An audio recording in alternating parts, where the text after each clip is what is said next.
a geek. Talking baseball every week. 'Cause they're Gleeman and the Geek. And welcome to Gleeman and the Geek, the Let's Have Spring Training edition. I'm John Bonus of TwinsDaily.com. With me, Aaron Gleeman of TheAthletic.com. You are in lovely Fort Myers, Florida. Lovely Fort Myers, Florida. I am in, lovely Minneapolis. Although it snowed yesterday for like the first time. And heard you guys got like 6 inches of snow. Yeah, part of me was like, good. Because, I'm getting out of here. Yeah, I'm leaving in 2 days to go to Florida and join you in Fort Myers. But yeah, it's I already have a little sunburn, I think, on my face. So yeah. Awesome. Yeah. You're well on your way to become a golden god. Exactly right. By the end of this, or a fried lobster, or whatever you would rather be. So today, nothing really crazy going on at Twins camp. It's still pitchers and catchers only, technically. Yes. Yeah. But a few more position players are starting to roll in. I know you said before we started recording that you just talked to Carlos Correa, who was there yesterday for the first time. Royce Lewis came to camp today as well. We haven't had a chance to talk to him, but yeah, he was there. It's voluntary. He was there hugging guys. So that sounds like Royce Lewis. It's voluntary until Sunday or Monday. Sunday is the first full team workouts. Right, which I botched my travel because they initially, when they put out the schedule like a month and a half ago, Monday was the first full squad workout. So I thought, I'll fly in Sunday. And that's the first workout. So I'm sure I'll be missed It's heavily. not totally clear to me why it changed because, they also scheduled, like on the day of first squad workouts, they also have sort of the Hammond open house where you can come here. Right. All fans can come here. They can wander around the stadium. They've got all the concessions open. They're all half price. The kids can go and play on the field with the ball players at like 2:00 in the afternoon, et cetera. And that's usually the day of the first full squad workouts in part because, it's just sort of a, it's the first day of school. Nobody's really doing anything. That's exactly right. It corresponds to it. Now they've got like that first day of school. Then they have the open house thing that they're going to be doing some stuff. I don't know. We'll see. I think they're just screwing with me. Once they heard, well, let's try and get at least one practice in here before Gleeman shows up. So yeah, you're in Fort Myers. I'll be there Sunday. We're recording this Friday morning. There hasn't been a whole lot of news. We did a Patreon on Wednesday, which was the first day pitchers and catchers had to report. So we kind of already went through the little tidbits there. I mean, there's nothing like that we need. Topic one is some big news. Right. Basically, Anthony DeSclafani and Josh Stallmont are both feeling good after being injured last season, or the last couple of seasons, really. Louis Varland is working on a sinker, two-seam fastball. Right. To go with his normal mix in the hopes of kind of neutralizing right-handed hitters who gave him some problems last year as a starter. Carlos Correa, like you said, is there today, and sounds like he's feeling good after the plantar fasciitis. Yeah, he and said also about 2 months to go away. Which is kind of what we had heard. Yeah, that's basically Baldelli. I remember mid-season talking about how he had plantar fasciitis. In his second year with the Rays, or maybe his third year with the Rays. And he said, it hurt me for the entire season, much like it did with Correa. Right. And you could see it in his running and all the double plays and just his overall production and stuff. And we were like, well, what fixed it? What was the eureka moment? And he said, one day I woke up in the middle of the winter after like 2.5 months of doing nothing during the off season. And I stepped on the ground after I got out of bed and I thought, hey, that doesn't hurt anymore. And as absurd as that sounds, that it's not like satisfying for people who want timelines and all that stuff. It kind of sounds like that's what happened with Correa, which is you get off your feet for a couple of months and then all of a sudden you go, okay, it's solved. Now that doesn't mean it won't come back necessarily.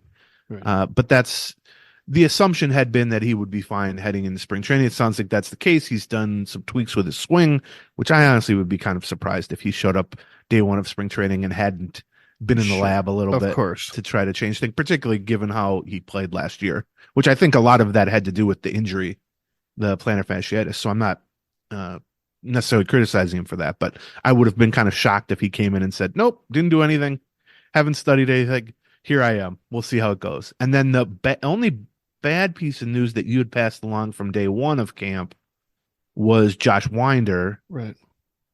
who has basically had shoulder problems for his whole Twins career, even going back to his prospect days. Right.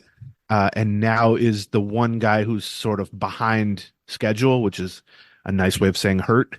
Early in camp with a, what they call it in his scapula. It was a stress fractured scapula. Yes, which sounds not that fun, honestly. Well, no, I mean, it sounded like the stress fractured scapula was at the end of last season, and so Right. he's been in the treatment for it is rest, let it heal, and so as a result of rest and letting it heal, he got a late start on sort of his throwing program for the offseason. So Right. that's why he is a little bit behind. That doesn't sound like he's. I mean, you never know, but it doesn't sound like he's feeling anything right now that's causing a problem. It's just he got a little bit of a late start. Right. And I think his, first of all, like I said, he's had scapula as a shoulder and he's had shoulder problems, Right. various shoulder problems on and off for 3-4 years now at minimum. And we've talked to him about it and it's frustrating for him. And he gets these small windows where he feels good and he pitches well. And then all of a sudden it's like, oh, no, I'm having some soreness. I got to shut it down again. So this is just part of that. I think even healthy, he was looking at an uphill climb to claim an opening day roster spot, unless the Twins were, which is another thing we talked on the Patreon a couple days ago, the idea of how do they want to fill their last bullpen spot or two, maybe? Do they want just the best possible pitchers, which are going to be one inning relievers, Alcala, Stawmont, Jay Jackson, those type of guys, Right. Vanderberg, or once you get to like 6, 7 on the relief depth chart, and they're all kind of one inning traditional relievers, do you say to yourself, well, how much is that eighth guy really going to get used in prominent, close games? Would it be more valuable to have someone who can eat some innings, be a bulk Right. guy? Yeah. If that's their mindset, then Winder would have been in maybe among 4 or 5 guys, candidates for that job, similar to the role he's filled in the past for the Twins. Sands, Hedrick, etc. Yeah. Yeah, those type of guys. So this might take him out of the running for that, but that was maybe a coin flip at best to be in that situation. So that's kind of where we're at news wise. The nice thing about spring training, at least early on, no news is good news. Right. That's right. Because it can only be injuries, basically. Yeah, that's right. At this point, it can be initially, oh, I feel good, like we said with Right. Stawmont and DeSclafani, which is good to hear. Obviously, proof will be in the pudding with that. But yeah, I mean, there's been years. I mean, even last year, honestly, by this point in spring training, well, within a week, Buxton and Polanco, it was like, oh, this isn't as Right. good as. Well, I mean, we people were knew that hoping. they were. Yeah, they were like the other ones. Oh, they're going to be in a late start. Like they're not going to be playing in games very early. We know. Right. And I think within the first week, we'd also heard Miranda's shoulders kind of acting up, and we're not sure whether or not he's going to be. He's probably going to be in a DH role already in spring training, etc. So Yeah.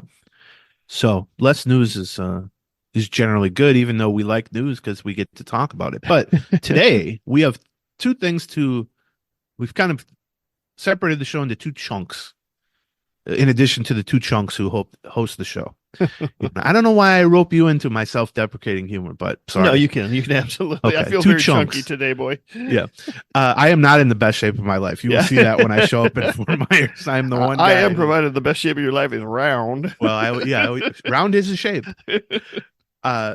So we wanted to kind of put a bow on the television topic, which has really, in part because the Twins haven't made that many moves, but player moves. So it's kind of dominated the conversation, unfortunately.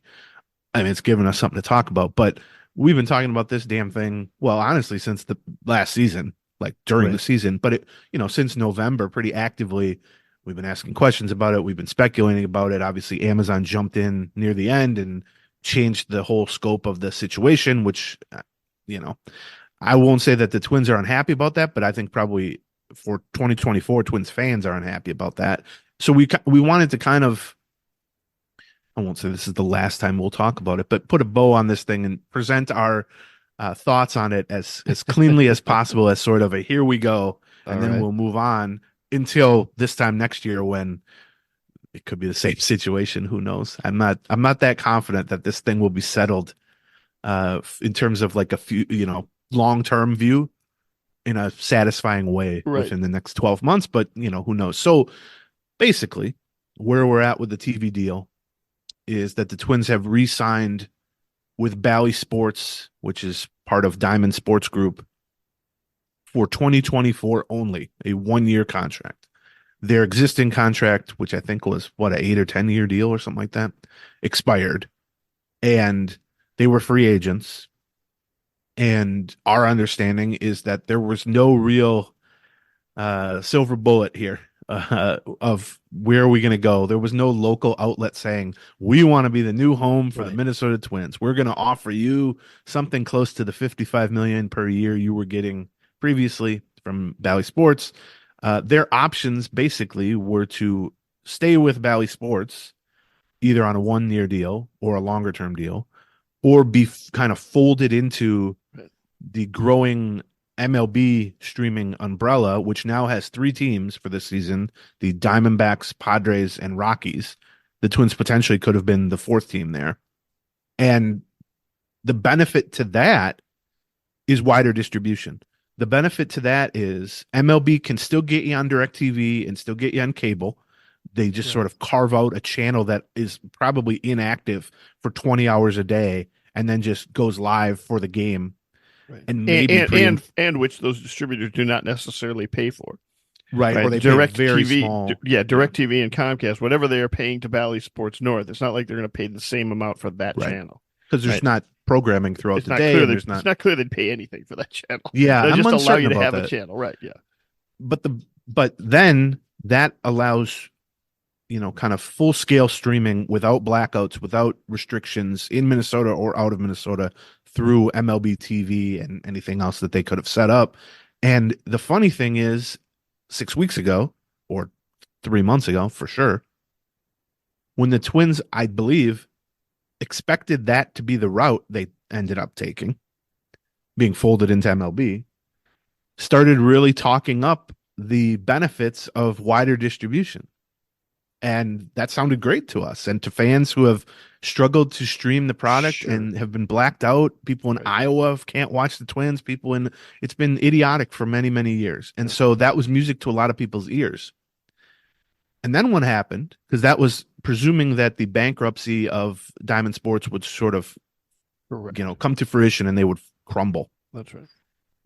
But then what happened is Amazon swooped in and gave Diamond Sports $150 million plus potentially more, and kind of saved them from crumbling. Yeah, and Diamond Sports and a solid potential streaming partner as well. Yes, right. Yeah, right. But that doesn't matter for this year. No, it doesn't matter for this year. It's what the important part, like you said, is that it got Bally out of we're on the path to bankruptcy. Yes, the whole idea of a bankruptcy proceeding a lot of the times is okay, we can't pay everybody that we owe. We're going under one way or the other. Who do we pay first? Right, with what we've got left, right? And that the idea was that the whole company was going to kind of shutter by the end of 2024. Well, now with the deal that they worked out with them, and then getting some additional money from Sinclair and some other things like this, their point is we're going to come out of bankruptcy. And if we're going to come out of bankruptcy, that means we are viable. We think we're going to be a viable company moving forward. If we're a viable company moving forward, now we've got a whole bunch of these regional sports networks that are getting paid, multiple dollars per month per subscription by all of these distributing partners. And we actually, need to act like a real company again, as opposed to somebody who's closing their doors. So at that point, they can start doing things like offering the Twins a similar deal or a 1-year deal that they've got similar to last year, and try to, remain viable to their various distributor partners, which is like Comcast and DirecTV and so on.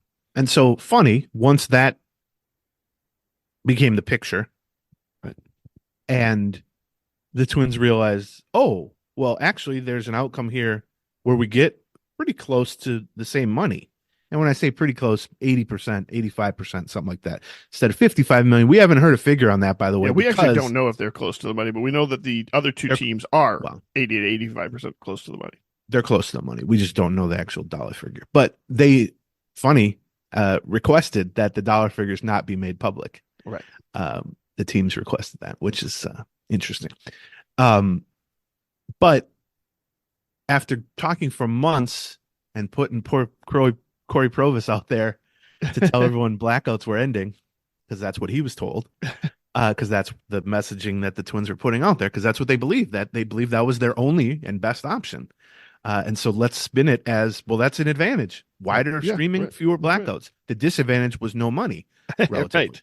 But now, once the money aspect opened back up, funny, the wider distribution and the no blackouts was no longer the priority.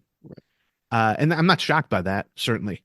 But the benefit to the Twins in re-signing with Bally Sports is that they're going to get 40 million, 50 million, or on the low side, 30 million, whatever it is. Right. The downside to the fans is it's the exact setup that it's been for the past several years, which is television as normal on, Right. Bally Sports, on DirecTV, Comcast, whatever, and then streaming as normal, which is to say not viable for many, Right. many That's people. right. Yeah, right. And that has not changed 1 ounce at all. They're running back the exact same television and streaming setup. So we get all sorts of questions. What about this? But what about that? And I live here. And what about that? Whatever your situation was last season, Right. is your situation this season. And I think, And people are sort of wondering, what can the Twins do with the streaming rights? Well, the answer is they can't do anything, because Nothing. within the contract they've got with Comcast, or not with Comcast, with Diamond Sports Group. Diamond Sports Group doesn't want their TV competing with everybody else's streaming, right? And so they're willing to pay the Twins, I would suggest, a premium amount of money to limit the ability for the team to stream their games. And so that's included in the contract for this year. That is why you can't stream. And, the Twins could have not agreed to that, right? Yes. But then Bally wasn't going to necessarily agree to pay them whatever they're paying them. So ultimately, and I have some quotes from Dave St. Peter in which he addressed this. He talked to Evan Drellick, who's been our business reporter for The Athletic, who's done a really good job on this story, going to the trial and trying to parse all this legalese and stuff for doofuses like us, chunks like us. And Dave St. Peter did a little interview with him, and I think some of the quotes are very interesting. So we'll go over those in a minute. But essentially, the Twins chose money over wider distribution.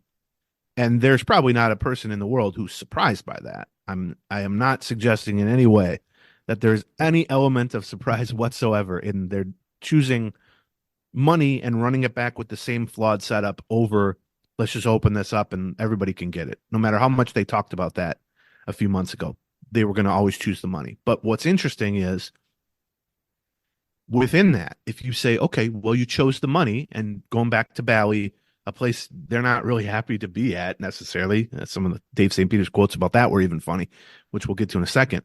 But okay, you chose the money. Well, what does that money do?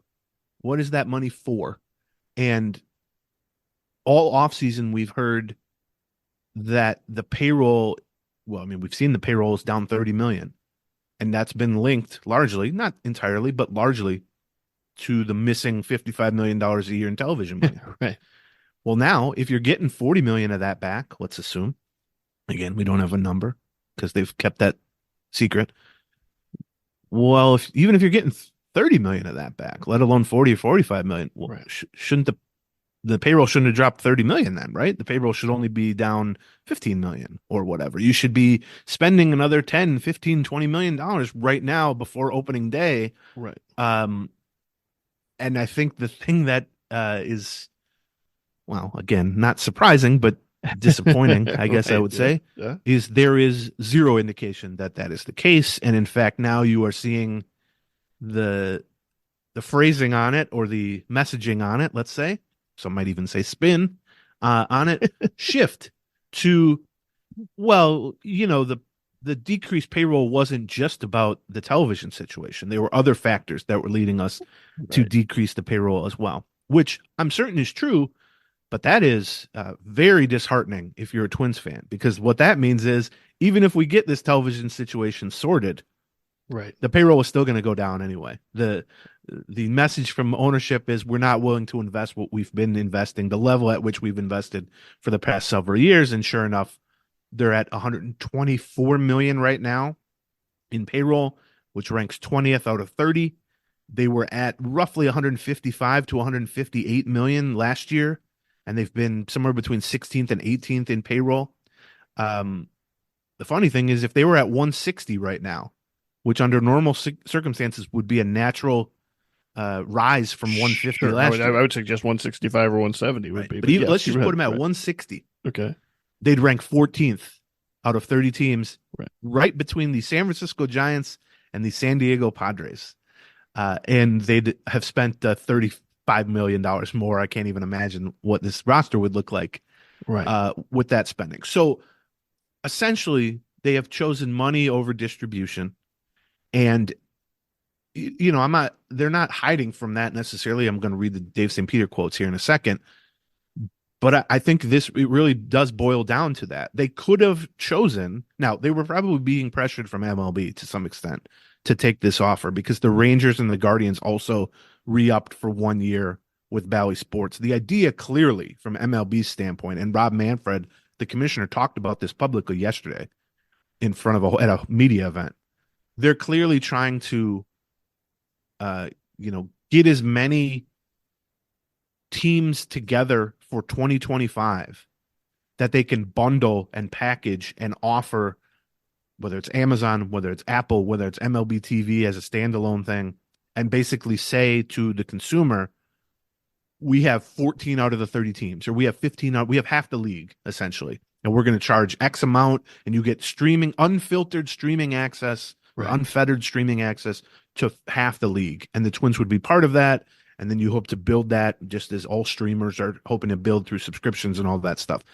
I'm skeptical about that because I think there's a limit on how appealing that product is to the average consumer when it almost by definition does not include any of the big market teams, because the big market teams get so much money from their local television deals, at least because for now. They tend to own their own networks. They're not part of the regional sports network. Or even if they are, they're just getting a huge amount of money still, and they're not one of the teams that Bally or Diamond is looking to toss off the edge because they're still making money or they're still viable at that point.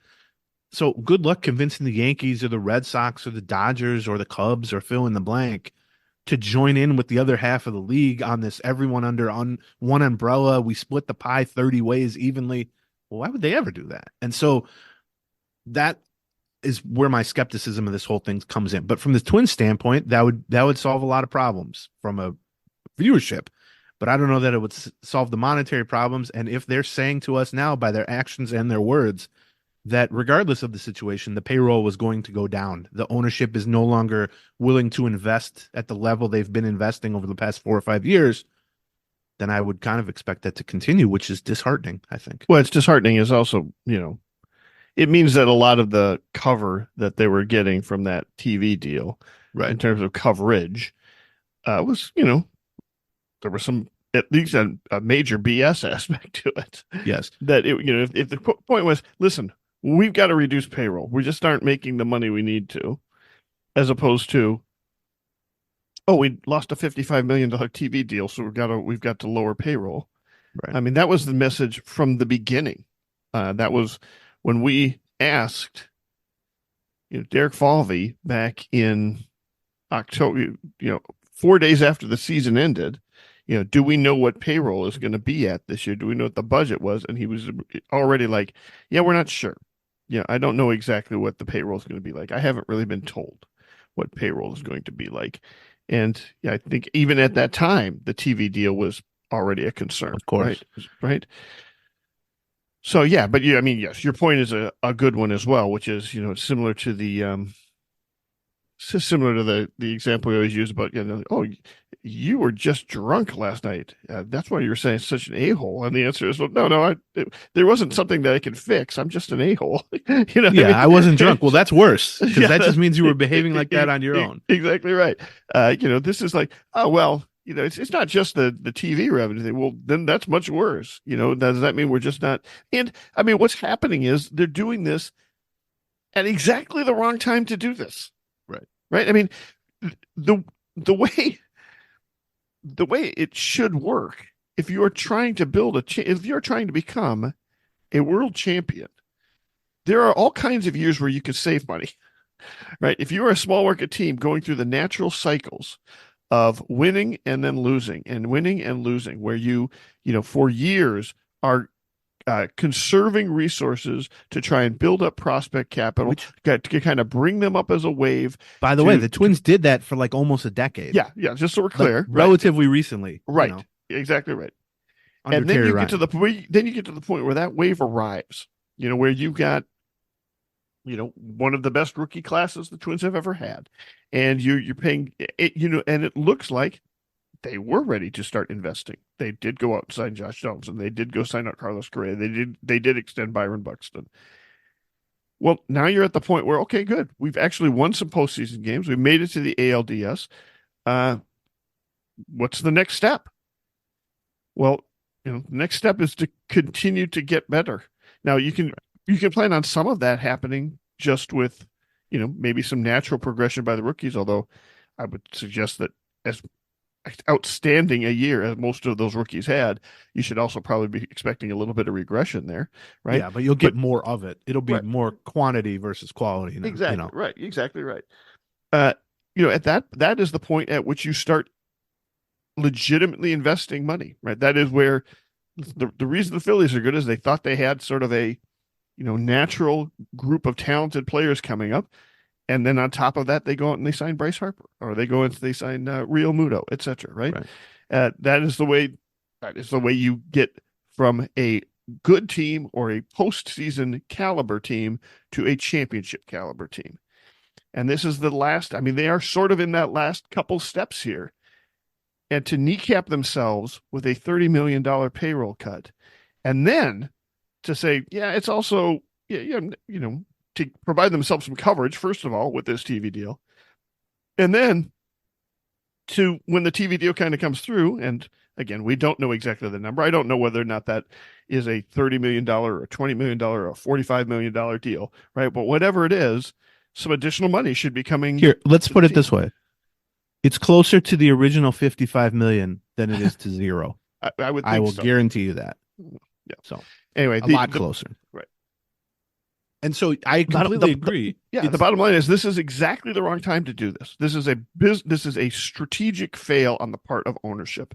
Right. And it's been dragged out over the course of 4 months to the point that, you reconfirmed everyone's skepticism or, frustration by, like you said, instead of putting pedal to the metal at a time when you just broke a 2-decade playoff losing streak and are showing some real progress and something that you can start to build towards being one of the better teams in the American League over the next, X number of years, to slash payroll. Well, that is precisely what the fear has been for every Twins fan every year for 50 years. So not only are you confirming that at the worst possible time and sort of making all the momentum and the fan morale and everything that was so great in October immediately vanish. Right. But then you've also, because of the way the television situation played out, you've also confirmed everyone's suspicions or skepticism or frustration about the level of BS that is just generally occurring across baseball, across the Twins, across big business in general,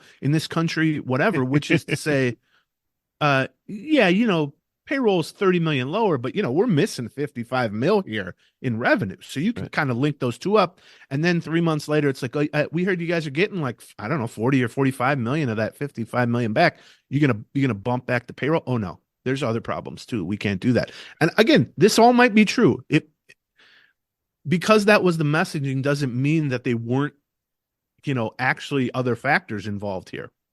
But Twins fans can only react to what they've been shown and told in actions and words and on-field product and actual spending. And I cannot drop a worse offseason for that necessarily.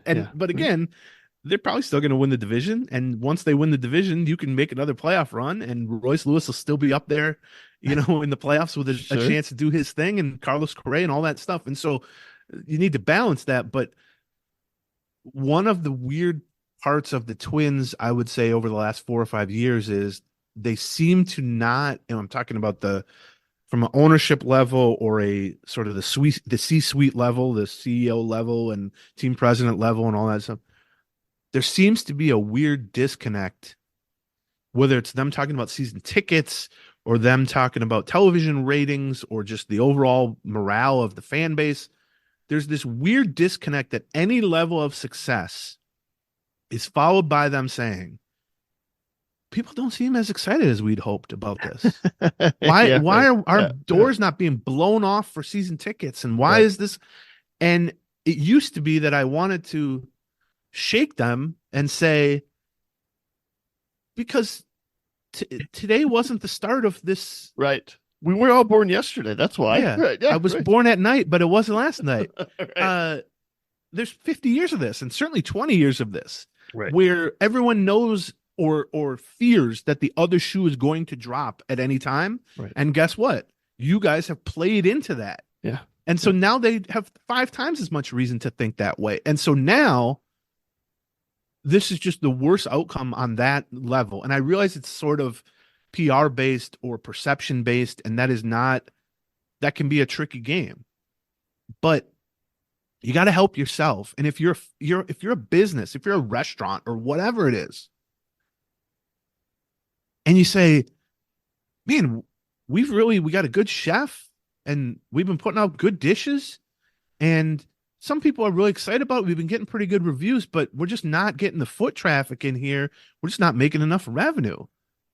If your reaction to that is to, cut back on the amount of money you're investing and get, worse meat and Right. worse produce and try to reuse food instead of, to make a stew out of it 3 days later, and, sell your good dishes and replace them with mediocre dishes and silverware and stuff, that's going to save you money in the short term. But why would the expectation from a consumer standpoint be that people will be more excited, or that there will be more foot traffic, or that people will be more excited to come see your product? That would never be the case. And so that's how I view the Twins right now. Is nobody was asking them to put 200 million into this team. But you've been at the 150-ish million dollar level now for several years. And by the way, for people who listen to our show, you'll note that after about a decade of constantly harping on the payroll, I can speak for myself at least. Sure. I mostly shut up when they were spending 150 million, and that was essentially an average payroll. That's all you want if you're a Minnesota Twins fan. Right. To me, spend an average payroll, compete, be competitive. Do not be with the Oakland A's and the Miami Marlins and that. Be, in the 15 to 18 range. That's all. Well, especially, I mean, the other half of this is that, we've watched this front office work since they came here in 2017, right? To develop a farm system and develop some pitching. And we've been waiting for this stuff, right? We've watched them, and the payoff to that for me, all those times where they like, no, we're not going to trade away the prospects. We're going to hang on to them, right? All those times where you're going to like, oh, we're just going to assign a shoemaker or a Hap, as opposed to, any big one. We're not going to trade for a big pitcher, etc. All these things that they've been doing to sort of build a base level of talent that can compete. The payoff and the reason you buy into that as a fan is you're like, that should give them some money to go and spend when they, when this group gets here. Then we'll have some money. We'll also have some money to spend on some big time free agents, and to some extent, they have done that, right? They went and extended Buxton. They went and got into the bidding for Correa. A lot went right for them to end up that way, but they have legitimately done it. And then to get to that point where you're like, okay, I mean, frankly, it's got to be disheartening from a front office standpoint, or from a Derek Falvey's baseball operations standpoint too. Like, I do think we get to the point where we got $40 million to work with this offseason, and there's some pretty good high end pitching out there, and there's also some pretty good high end pitching available on the trade market. What can we do with that? And then to say, well, what we can do is just pocket it. Right. That's gonna just slash basically that amount. I do think I'm glad you said that. It is absolutely worth separating or differentiating between the ownership level and the front office in terms of baseball ops front office. Mm-hmm. Because the idea that Derek Falvey or Thad Levine or Rocco Baldelli, for that matter, would in any way suggest lowering the payroll is absolutely absurd. Right. That is an order being given to them. And so, because he's the face of the front office, Falvey will get the most crap for that. Oh, Falvey, he doesn't spend money. But Falvey has shown certainly more so than his predecessor, Terry Ryan. Right. Yeah. He will, if you tell him I have $1 for you to spend, he will spend 99 cents or $1. He Right, ain't yeah. spending Right. 50 cents. And Right. so if the Twins would have told them payroll is going to remain static, you're going to have 158 million to spend. Their payroll on opening day would be within 5% of that, and possibly a little higher than that. Honestly, he pushes, like you've said.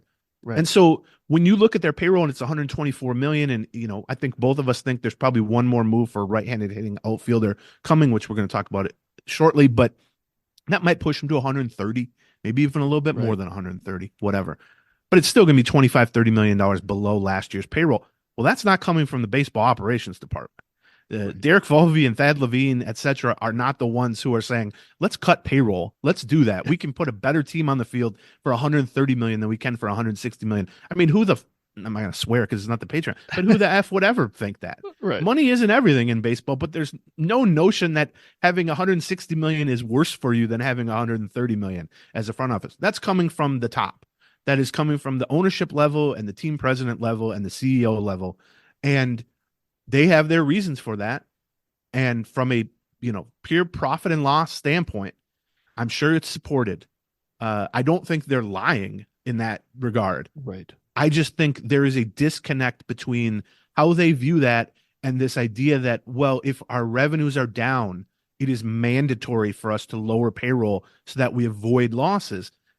This isn't some mom and pop shop here. Right. It's not some, little store that's going, well, we can't afford to lose $1,000 a month here. We got to get break even or better. And so we got to slash, food costs, and we got to do this and we got to do that. This is a ownership group that has billions of dollars, multiple billions of dollars. These are among the richest families in the entire world. Right. They could lose $50 million a year on the Minnesota Twins, and it would not make a dent in anything. And again, I'll always preface it by saying it's easier to spend other people's money.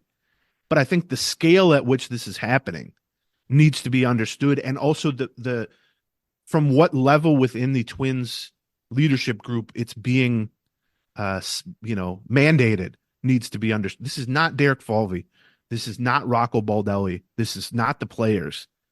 This is those people being given a lower amount of resources to work with. And I just think, you said it well earlier, which is, this is bad at any time, but my God, is it tone deaf and bad and just reinforcing every possible negative stereotype or bit of skepticism or frustration that fans have had about this team for decades upon decades. It is doubling, tripling, quadrupling down on all those in a way that, guess what? Nobody's going to defend that. Nobody's going to try to do that. And so I hope they did the math on that too, which is right. Is it worth saving $30 million to just crap on this whole situation when morale was high? Right. And I guess they've decided that it is, but I do think there's a disconnect that we've seen from those. To be fair, $30 million is a lot of money. But it's not a lot of money to them. Yeah. That's the beauty of being a billionaire. $30 million does not have to be a lot to you. And by the way, if you're losing too much money owning a Major League Baseball team, someone will give you $2 billion to take it off your hands for you. And you can be even richer than you were before. You've not been sentenced by a judge as a court order as part of a punishment to lose $50 million a year owning a professional baseball team. And so I think that's the frustration. And if, is it going to mean they won't win this year? No. Is it going to increase the degree of difficulty for winning? Absolutely. And in the meantime, is it going to give any fan who had any level of frustration or skepticism that had been lowered last season reason to amp that up in a way that probably was higher than ever? Yeah.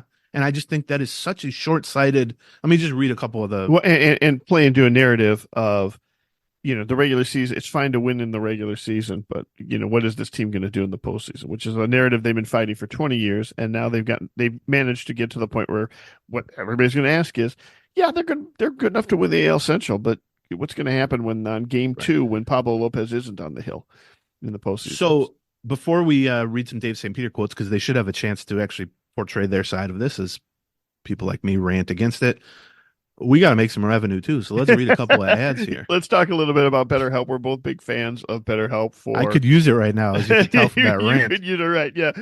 Listen, if you go through the difficult decision sometimes to seek therapy, whether it's couples therapy or personal therapy or whatever kind of therapy that you're looking for. You might think that was the big obstacle was just coming to that realization or, granting yourself that grace. And then you get to the point where you're like, okay, now what? I don't know who a good therapist is. I don't know how to seek them out. I don't know how to get on their schedule. Oh, everybody is booked. The person's clear across town. All these other obstacles can pop up, and fortunately, that's where BetterHelp becomes a Yes. a real great option. They can get you set up with a real licensed therapist a lot sooner and more inexpensively and with fewer roadblocks, barriers to entry. And if you go to betterhelp.com/Gleeman, you get 10% off your first month. That's BetterHelp, HELP.com/Gleeman. And our second sponsor is Chomps. What is People it? love the Who is sound it? effect. Chomps. I hope that comes across on Zoom as well as it does in I person. am. I'll be honest with you. I didn't bring any of my Chomps beef sticks here to Fort Myers. I'm missing them. Yes, so I've become a big fan of beef sticks. Chomps is meat sticks. They got beef, they got turkey, they got other stuff. They sent us a little variety pack when they first became a sponsor, and I tried basically all of them. And it's a good like throughout the day snack, like you were kind of saying. Yeah, you can get the munchies in the afternoon or something like that, and you're like, boy, this is where things can go sideways in a hurry. No, it's a great option for you is to have a little beef stick. It's not too many calories. It's low in carbs. It's great. Like kids love them. Dads love them too. Made with natural ingredients, no sugar, a lot of protein, 9 bold flavors. Yep. So there's a lot of options. You can find one that you like, or you can get a variety pack, like we said. Yes. Yeah. You go to Chomps, CHOMPS, chomps.com/Gleeman, and they're giving our listeners 20% off their first order, and they'll throw in free shipping. That's chomps.com/Gleeman to see all the flavors and get 20% off your first order with free shipping. CHOMPS.com/Gleeman, chomps. And don't forget to use our promo code Gleeman so they know we sent you. Okay, let's read through some of these DSP. Dave St. Peter, team president for 20 years. How long has he been the team president? Long time. 15 at least. Yeah, long time. Since we've been doing this show. Yes, for sure. So again, he did a little Q&A with Evan Drellick, who's the athletics writer who's been covering this. So I just read some of these quotes because I think they're worth parsing, but also just he deserves to have his say in this as people like us react to their actions and their words. So here's what Dave St. Peter said about the 1-year deal to return to Bally.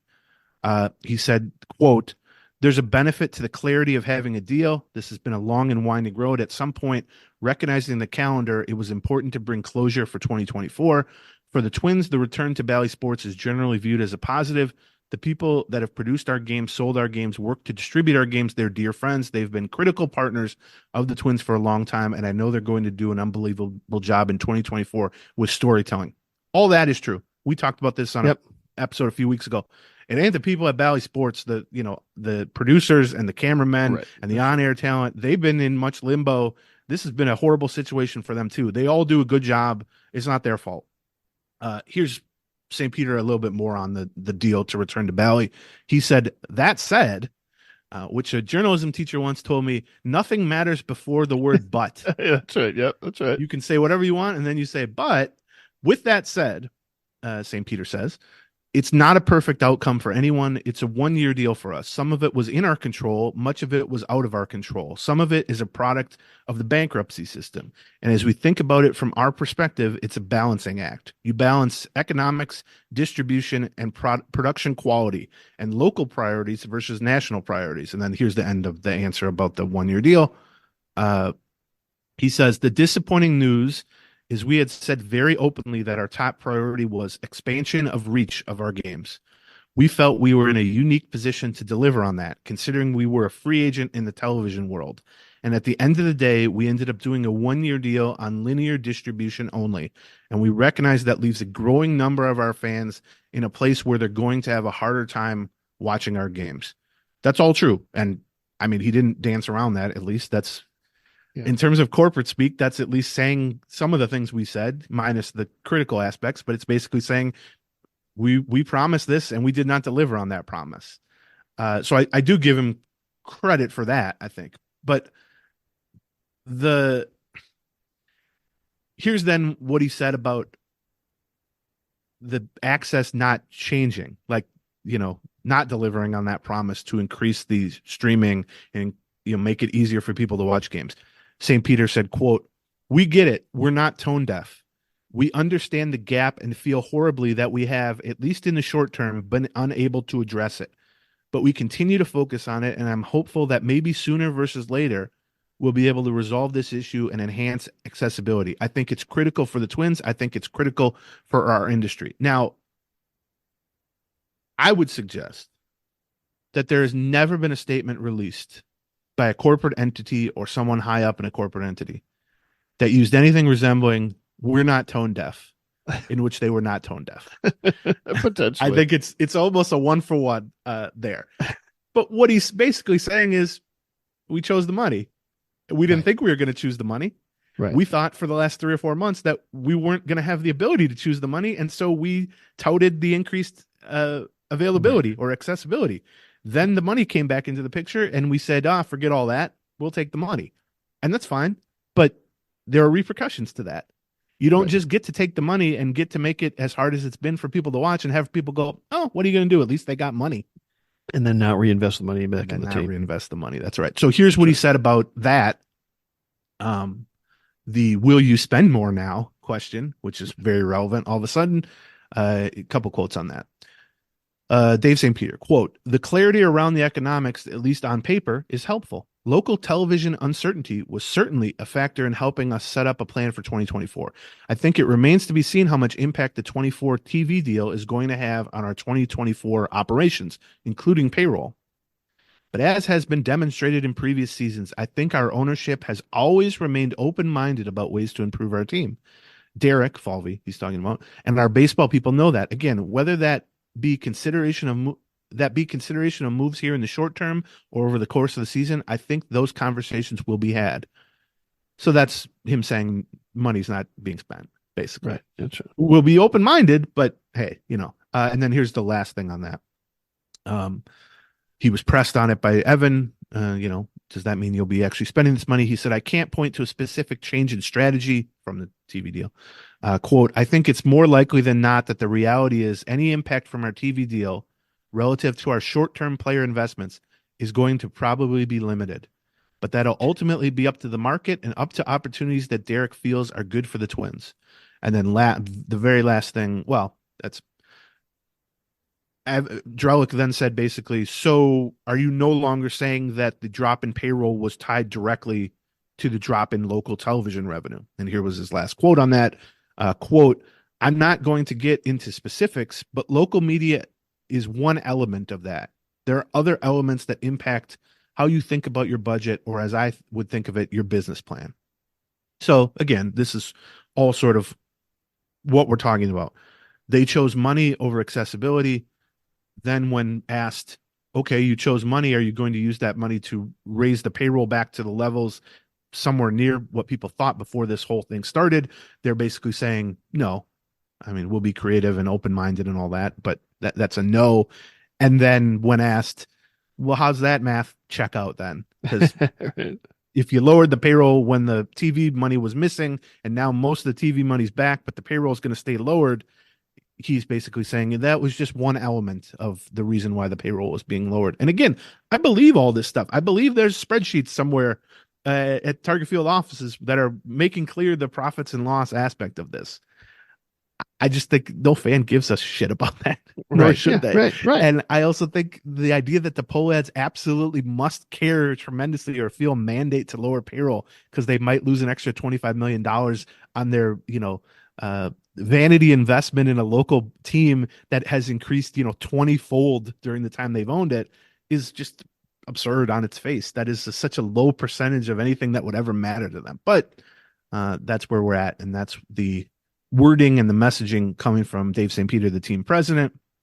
And it's disappointing. It's Yeah, not shocking. I mean, it's Unfortunately, it's not shocking. If it would almost be better if this were surprising, right. but it's worse almost. I feel from a fan morale standpoint that it's not surprising. It is the opposite of surprising. It is reinforcing every stereotypical cliched criticism that fans have had rightly or wrongly over the past 20, 30, 40, 50 years.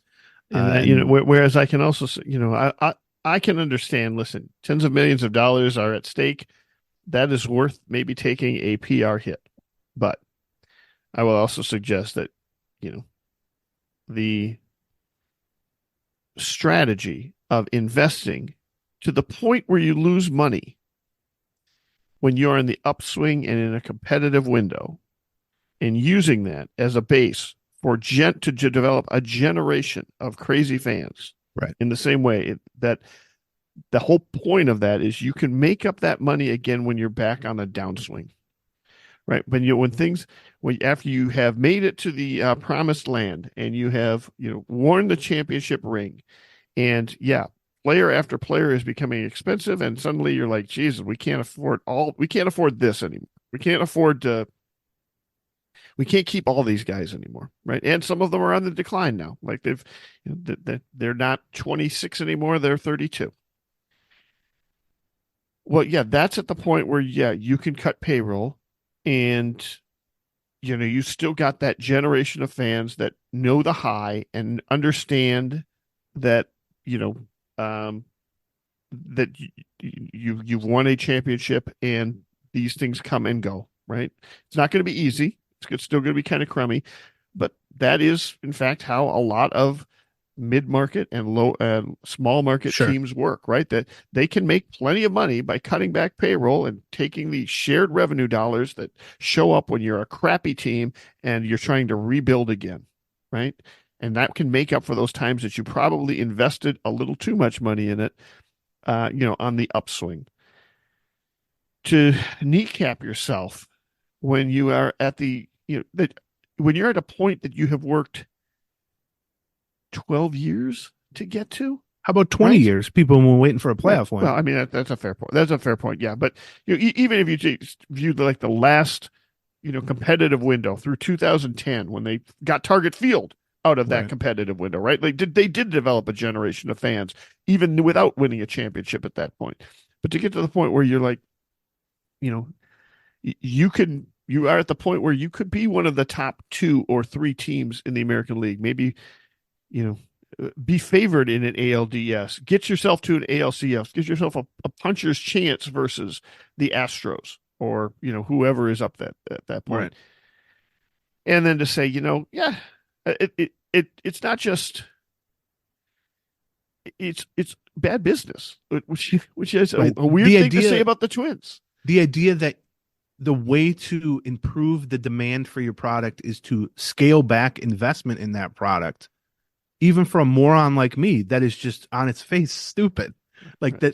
that's nonsensical. The idea of, well, hey, we got to lower payroll because there's just less fan interest than we were hoping for, and season tickets are not selling, and all that stuff. How do you think you're going to improve that? By slashing payroll and investing less in the product? Like, is that going to increase it? If anything, that's going to handicap you in the sense that even if you do make a successful defense of the AL Central title, and even if you get back to the playoffs, you're going to have lost people just because of how you've handled this thing. It's going to be hard to, like you said, create super fans and lifelong fans. And at some point, it becomes almost like a self-fulfilling prophecy. It's like, hey, we got to cut back payroll because there's just not the excitement or the demand for our product, and we're just not, you know, getting as much revenue as we think. And then a year or two from now, it's going to be like, man, that hasn't really improved. And you just want to scream, well, yeah, everyone was really excited about this team, and then you cut 30 million off the payroll. Like, what do you think is going to happen? And how do you change that without investing in your product? How do you change that without spending? And here's how we'll end this, and then we're actually going to talk a little bit of baseball to we to are end a the spring show. training. We should probably be at that. That's true. I made John travel to Fort Myers, go into a radio booth at Hammond Stadium, so we could rant about the payroll situation. Here's the last thing I'll say. I looked at the numbers in terms of the Twins' yearly payroll compared to the average MLB payroll of all 30 teams. And this year's current $124 million payroll relative to the major league average at this very moment, and there are still some prominent free agents to sign, so that average will probably go up at least a little bit, is the lowest relative to MLB average that it's been since the Twins were in the Metrodome. And they can talk all they want about 130 million is more than we used to spend, boy. Yeah. Have you tried to buy McDonald's lately? Right. Yeah. Everything's more than it used to be. And so the idea that you snapped a 20-year losing streak in the playoffs and then you trot out what is going to be one of the lowest payrolls relative to the league as a whole that you've had since 2010 when you moved into a beautiful new, mostly taxpayer-funded ballpark. Right. It gets to the heart of this entire lengthy, too long probably discussion, which is what kind of sense does that make as someone trying to market your product to people on the most basic level? So it's unfortunate. On the other hand, spring training started. This still is, I think, on paper, clearly the best team in the AL Central. And so we wanted to, for anybody who didn't tune out for that lengthy payroll discussion, or is not like switched to become a Brewers fan, but then they're just as bad. They traded away their best player. That's true. And their payroll's, I think, 21st. Yeah, one behind the Twins. Yeah, they're behind us. Become a Dodgers fan. Everybody will become a Dodgers fan. Right. I guess. To kind of go over, well, what are the actual like spring storylines, and not necessarily the in-season storylines. Although some of them are going to be overlapped, obviously. But 6 weeks, they're going to be in Fort Myers. Yeah. Opening day is in Kansas City on March 28th. So about 6 weeks from now. What is actually being accomplished, or what questions are being answered, hopefully over these next 6 weeks? Now, there are going to be some new questions that pop up, unfortunately, with injuries and stuff that we talked about. But I was actually kind of struck by how few questions I really have as I kind of take a look. Well, you mean like roster battle type of questions. To some extent, yeah. Yeah, although or at least how many non-health questions I guess I have. Really, but I think that's sort of always the case on day one, because on day one, it's all bunnies and duckies. Yeah. Yeah. Jesus, I'm an idiot. Duckies and bunnies. Yeah, duckies and bunnies. Thank you. On day one, like we said last year, it was like, okay, this seems like a pretty good lineup, and then a week later, Buxton and Polanco and Miranda and Kirilloff were all hurt. Right. Well, that creates some questions and some changes. So yeah, I mean, today you look at the bullpen and you go, they got too many guys. Right. Well, yeah, but what if Stallmont isn't as healthy as he thinks, or Alcala isn't? And you look at the rotation and you go, well, as long as DeSclafani's in good shape and looking like himself, the rotation's pretty solid too. Well, what if he's not? Or what? Right. I think you're right in the sense that you look at the lineup today and they're basically missing one right-handed hitting outfielder from having at least sort of a functionally complete 26-man lineup for opening day. So there aren't a whole lot of like internal battles. But there will be if they don't bring in someone to fill that role. You're right. Because then you're looking at Austin Martin versus I don't even know who. Yeah, Miranda, right. Michael Hellman. Like there's going to be a full-on battle for that spot. And then B, I would say, injuries. These things kind of create themselves. Like we might think we know 25 of the 26 guys on the opening day roster right now. Right. I bet we don't. That'd be a good exercise, actually. We should do that actually every spring, maybe. So here's the 26. Let's see how many we get right. Yeah, predict the 26 on day one of spring training. Yeah, my guess is we'll be off by. I'm not sure. I know exactly which of the guys are going to end up in the bullpen. That's the one place where I wouldn't. But and you're right though, and it would be interesting to see how much injuries actually impact that. My guess is we would pretty consistently, or over the last few years at least, with this team get 23. Yeah, that's probably right. Or maybe 22. It's usually one or two bullpen spots, one or two bench spots. And on day one, we wouldn't have put Donovan Solano in there. I know last year. Well, yeah, he didn't exist in the Twins world on day one. True.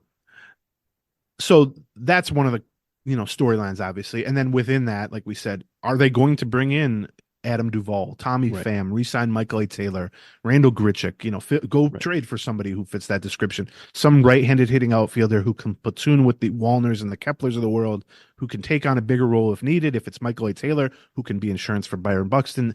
That seems to me just the one gaping hole on the roster. And it's not the most important spot on the roster, certainly, but it's the most straightforward, logical, like, oh, they just don't have this.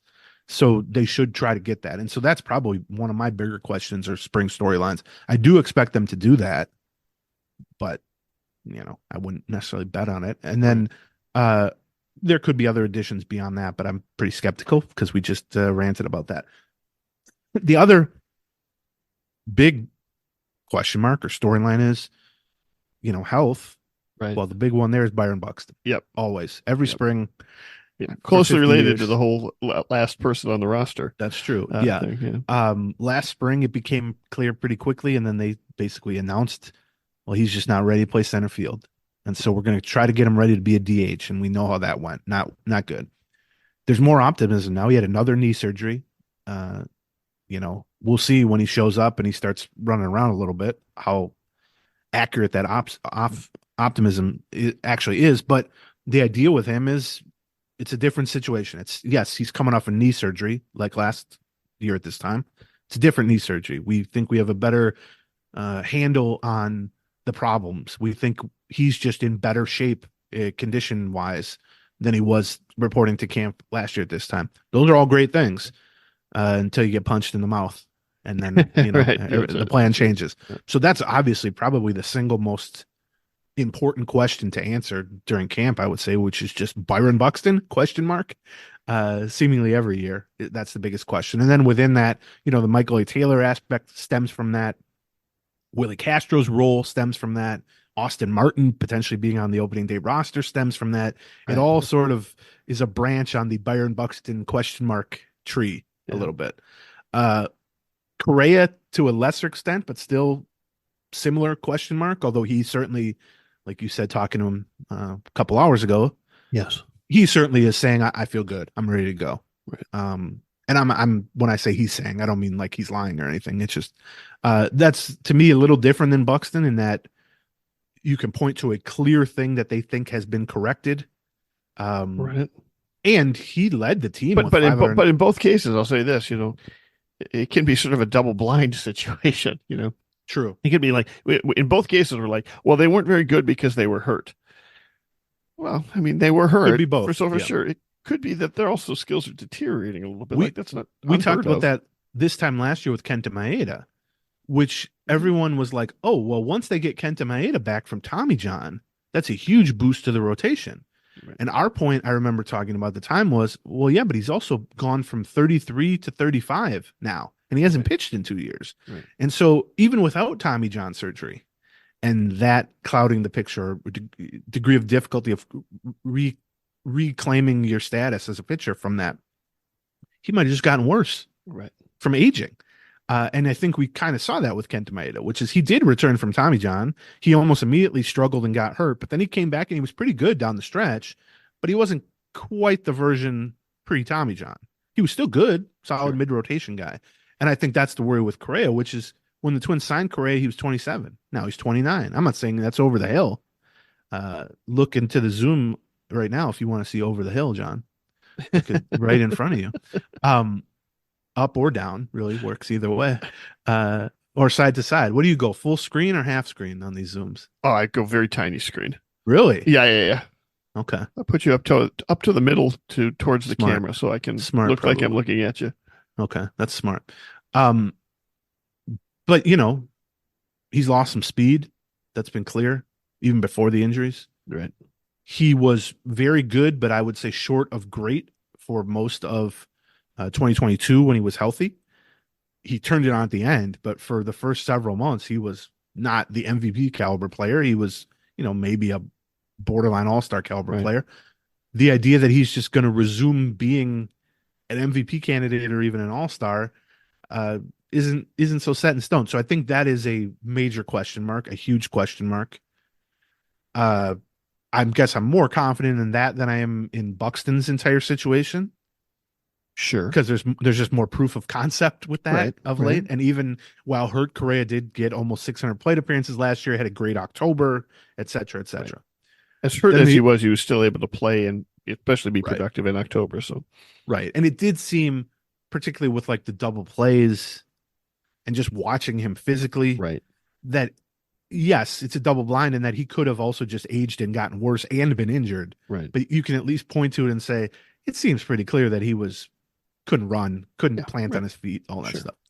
And then the other like sort of obvious question, I think, and we can get into some of like the smaller ones here, is the rotation and just how do you replace Sonny Gray? We talked about that on the last Patreon, and you're not going to replace Sonny Gray. Like, in other words, there isn't another guy on this staff other than maybe Pablo Lopez who's going to be runner up for the Cy Young Award or who's going to throw 180 something innings with a 275 ERA.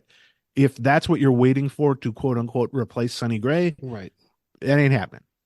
But Sonny Gray wasn't going to do that. I'll take the over on all those numbers with the Cardinals, or worse than all those numbers with the Cardinals this year. And so, really, how they're looking to replace Sonny Gray is Joe Ryan being closer to the first half version than the second half version.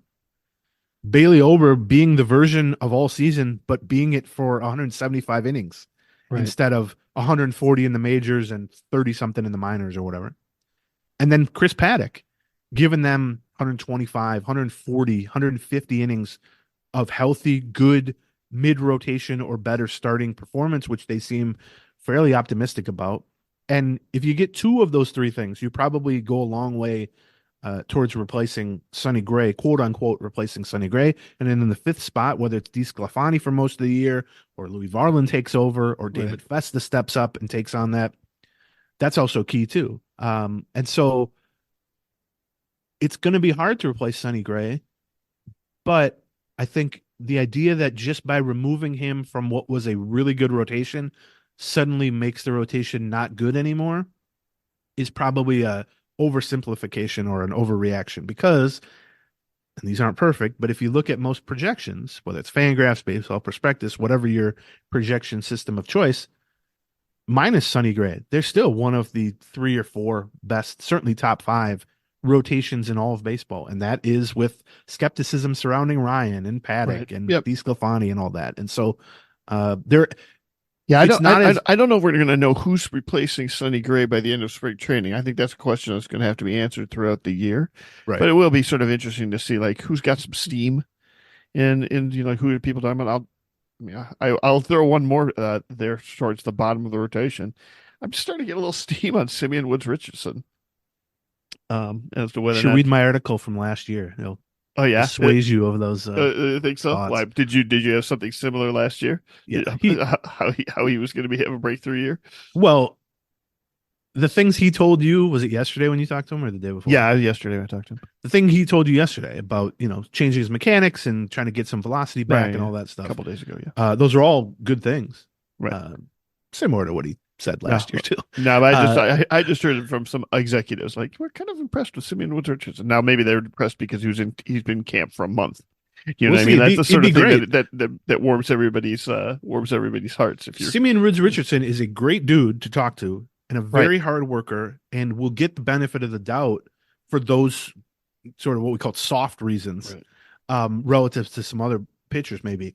And he's still certainly young enough for things to click into place. I mean, he was 22 last year. That was brought up by executives as well. Absolutely. And so I'm willing to believe, but realistically, his stuff hasn't been good for 2-3 years now. And even when they acquired him, there was a lot of talk about his mechanics because he has weird mechanics, and then they tried to tweak it, and he went back to the old way and stuff. And so his velocity for a while was good but inconsistent, and then it just ceased being good. Right. And it was like, well, what's happening here? So yeah, I think it's a good thing that he's trying to change and kind of get back to what's more comfortable to him and give it a shot. But I think they're seeing some better velocity out of it. That's what I will say. So we'll see. That's good. Maybe the actual games. I don't know. I mean, in terms of who like literally replaces Sonny Gray in the rotation, it's DeSclafani. Well, it's Paddock. Really, it's really Paddock. Paddock, yeah, you're right. DeSclafani replaces Maeda, right? Right. And so that's going to be the opening day rotation unless somebody gets hurt. Like, I mean, I'm pretty certain.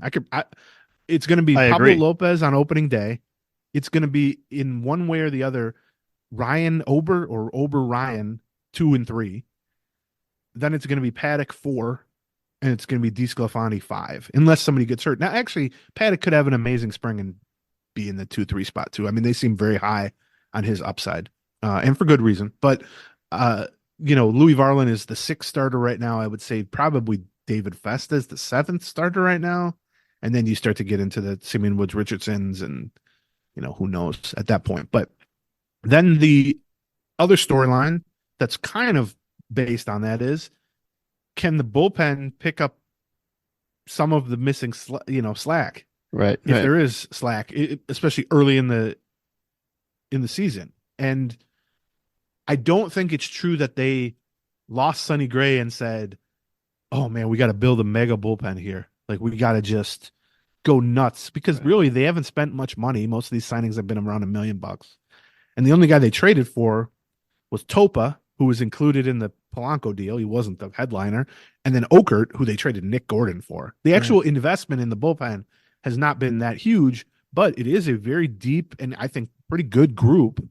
We've talked a couple of times about how like Fangraphs and stuff project them as the best bullpen in the American League. Take that with a grain of salt. But the idea is the baseline talent collection is really good. And we started to see that in like August and especially September of last year as they started to add Paddock and Louis Varlin, and they got Brock Stewart back healthy, and they got Griffin Jacks kind of straightened out a little bit. And I think they're kind of Paddock won't be in the bullpen, and Varlin probably won't be in the opening day bullpen. But I do think this bullpen on paper, I mean, look, you have Duran as the hammer. He's one of the probably 2 or 3 best relievers in the world. That helps a lot. We saw how good Brock Stewart can be when he's healthy. We saw how good Griffin Jacks can be over the last couple of years when he's, going well. Caleb Thielbar is a perfectly good left-handed kind of seventh inning guy. You add Topa to the mix. Then you had like the depth pieces like Jay Jackson and Okert and Staumont and Alcala. I just think it's really good. I mean, they have high-end guys in Duran, Stewart, to some extent, Jacks and Topa. They have kind of middle relief depth. They have multiple lefties who can get it done, and that's not even mentioning Funderburk, who I think probably will be pushed out at least at the beginning of the season. They go, I would say, I don't know, 10 deep, 11 deep on guys. I'm not saying you want them with the ball in the 9th inning of the World Series. Right. I'm saying if it's a 3-2 game they in the are 7th inning, Major League Baseball caliber relievers, yes, right? relievers, and they go like 10 or 11 deep, honestly, and they're going to take 8, and that's just. They haven't had that for a very long time. I don't know that they've ever had that when we've been writing and talking about them, really. Yeah. I mean, they've had some good bullpens. Don't get me wrong. They've had some great bullpens, right? But the depth they've assembled, I think, is good in kind of the backup plan. Like, I think the left-handed situation is a perfect example. They got Caleb Thielbar, who's certainly one of the, 10 best lefty relievers in the American League. And then they had Cody Funderburk, who they liked a lot last year in the minors and showed out pretty well in a dozen innings in the majors. And the thought for a while this offseason was, all right, well, he'll be the second lefty. He can kind of take the low and medium leverage lefty spots. Thielbar will take the medium and high, and then we got a pretty good situation there. Well, they weren't satisfied with that. They went out and traded for Okert from the Marlins, who then becomes the second lefty and then pushes Funderburk to the third lefty, which is at AAA. Well, that's not great for Cody Funderburk, obviously. Right. But having 3 major league caliber left-handed relievers is pretty good. And I think that's sort of the approach they've taken in general to building out the bullpen, just to building the team in general, but to the bullpen especially, which is if Stallmont's hurt, they still got Elko, they still got Jay Jackson for those roles. If, Thielbar's hurt or something, or they decide to trade a lefty, they still got Funderburk who can step in. There's more options that are capable before you get into the, well, hey, we'll call this guy up and see, Cole Sands, Josh Winder, Simeon Woods Richardson, that type of thing. And so I think they're in a really good spot from the bullpen, and,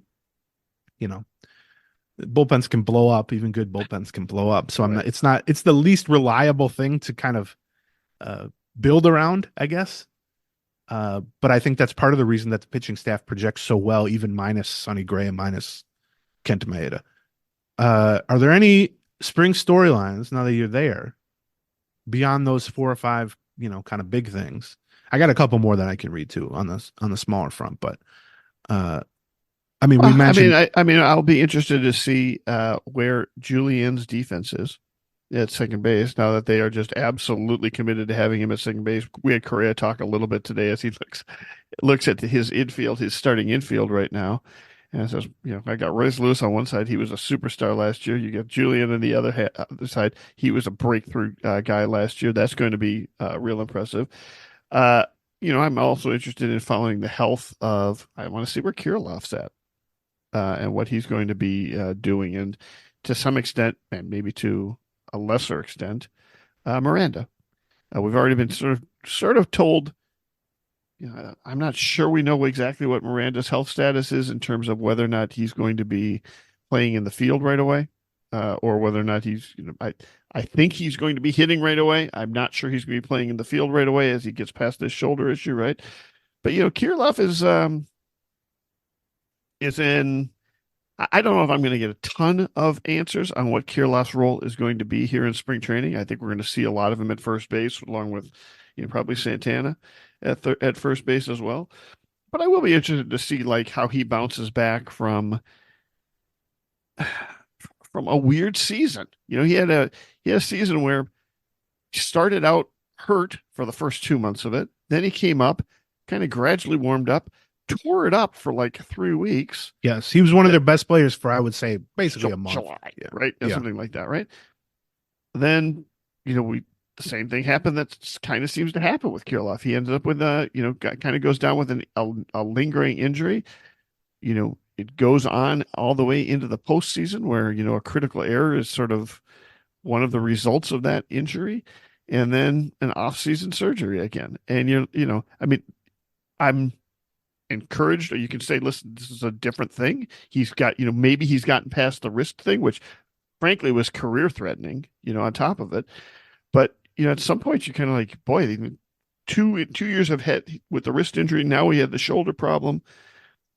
What is it going to have to, where are we going to have a year where we get to see him healthy and, productive and in the lineup the full year? Right. And, I'm hopeful that he can do that and that he can be the hitter that we saw in July or something close to that July spread out over that. I mean, that's a huge difference on this particular team. And if not, well, then you've got Santana sitting there as sort of insurance policy in there as well. So I don't know. We'll see. I think that's a good one. I think that the thing with Kirilov is the flashes are always there. Right. Like every year between injuries, there's always a month, whether it's at AAA a couple years ago where he was the best hitter in AAA for 6 weeks or whatever, or last year where for 4, 5, 6 weeks he was just a middle of the lineup, drawing walks, hitting for power, driving in big runs for the Twins. There's always that flash that you can point to and go, oh, that's why everybody's been excited about this dude for 7 years. That's why it's worth sticking through the injuries and the up and down production and all this stuff. But I agree with what you're saying, which is you need to see that for months, not weeks. Right. Let's start there before we start talking about full seasons. Like he needs to put together consecutive months where he's playing regularly and producing and hitting the ball hard consistently and not putting people in position where they're like, is he okay? Right. Are we hurting him by playing him? Is he just going through a rough patch, or is this a lingering effect of wrist and now shoulder problems? And, Santana is an insurance policy for that. Miranda potentially is another alternative at the first base DH spot. Right. Much different type of player, obviously. Right. And just in general, the bar for offense as a first baseman, DH, and occasional left fielder, which is what Kirilov is too high to live through the lows.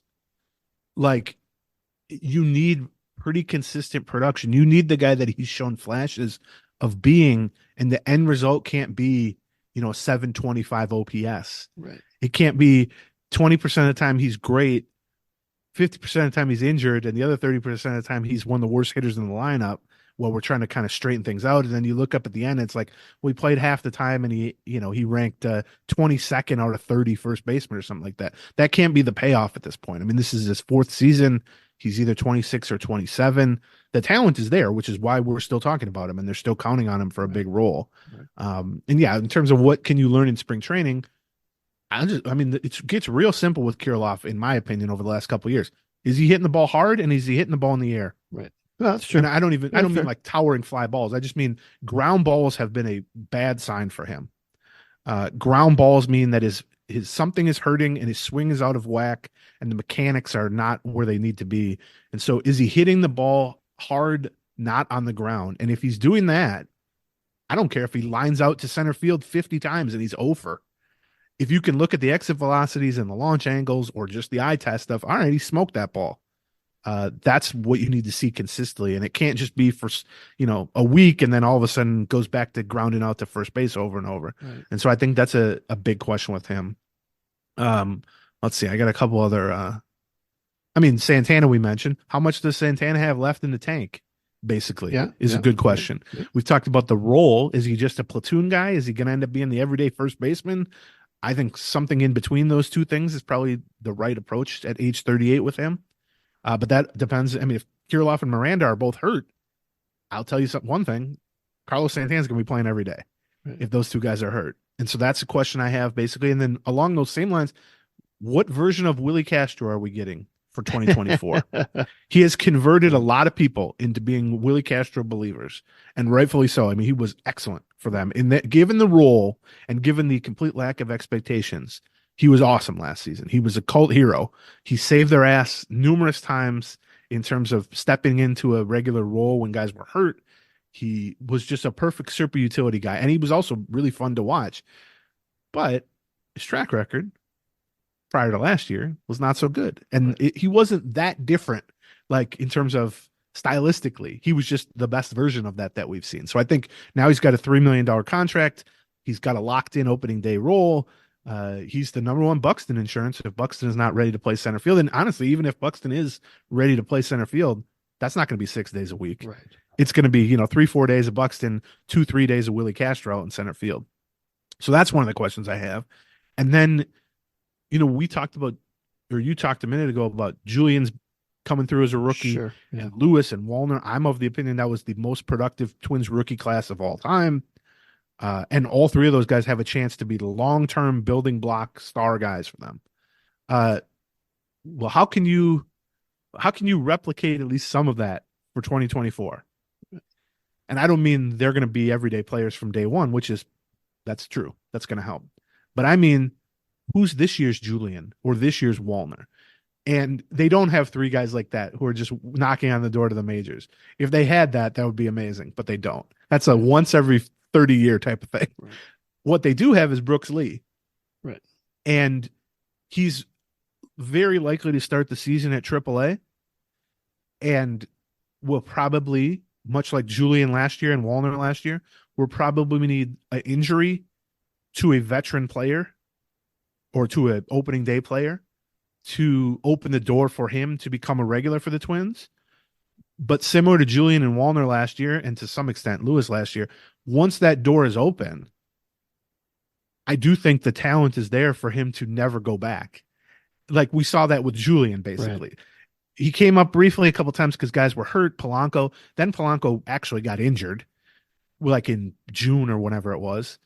And Julian got called up, and then within a few weeks, it was pretty clear, oh, this dude ain't going anywhere, even when Jorge's back. Yeah. And I think Brooks Lee has the ability to do that. The question I have is just, where's that door going to open for him?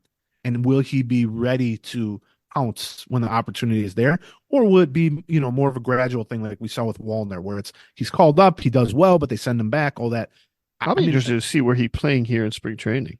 Yes, that's another story. Which position? Like, on the one hand, they probably could use some shortstops in some of these games. I don't know that they got a lot of guys that could play shortstop on the roster. I mean, but I presume Royce Lewis is not going to be playing shortstop. Maybe Brooks Lee's playing a lot of shortstop here, and then does he play that in St. Paul? And when he comes up here, does he have to switch to another position, or are they trying to keep those skills strong? I'm kind of interested to see what position he's at. I mean, as of 6 months or a year ago, if you talk to a lot of like Twins, minor league side development guys or coaches or even guys like Falvey, the idea was kind of, well, if we're just kind of going purely off skill sets and tools, some people like Royce Lewis as a center fielder. That ain't going to happen. Right. Yeah. And a lot of people thought, Brooks Lee's a decent shortstop, but that's not going to happen because you got Carlos Correa. And also Brooks Lee was never projected as like a gold glove shortstop. So you're not hurting yourself there.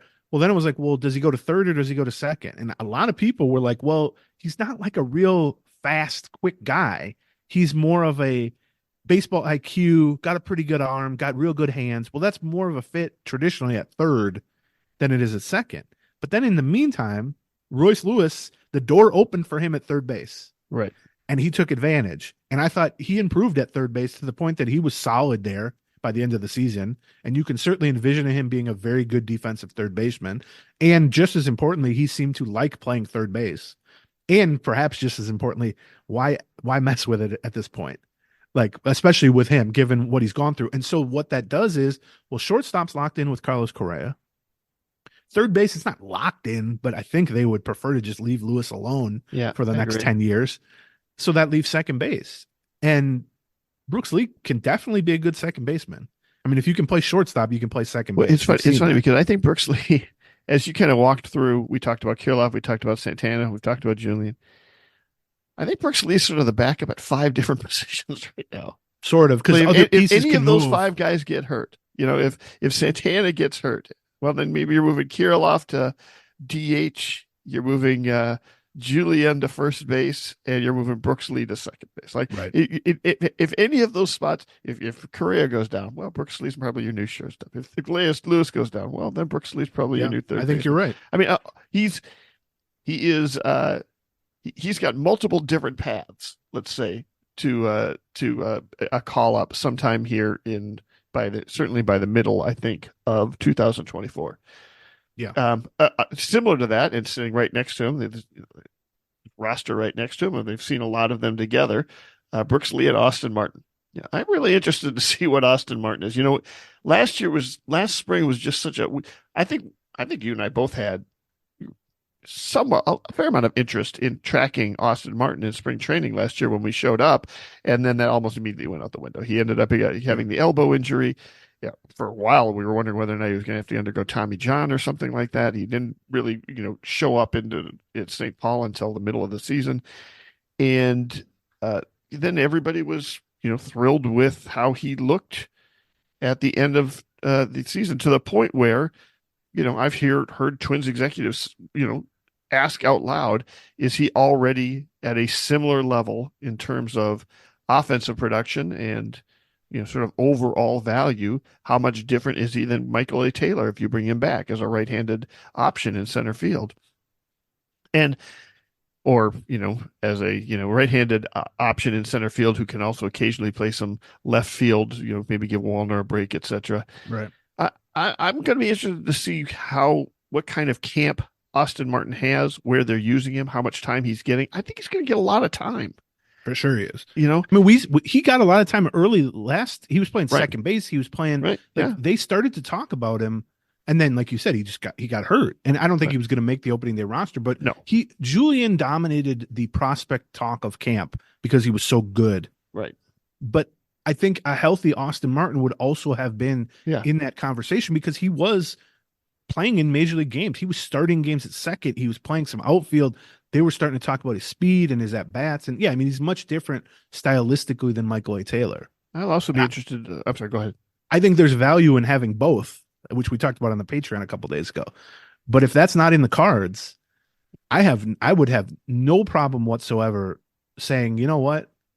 Yeah, Austin Martin was only good for 45 games at AAA or whatever, but he's like 25. He played big time college for 3 years. Like I have no problem just saying, let's start it. Let's start that clock right now. Whether it's center field, backup, left field, platoon, second base, whatever. I mean, he could platoon with Julian at second base. He could platoon with either of the corner lefty bats. He's a right-handed hitter.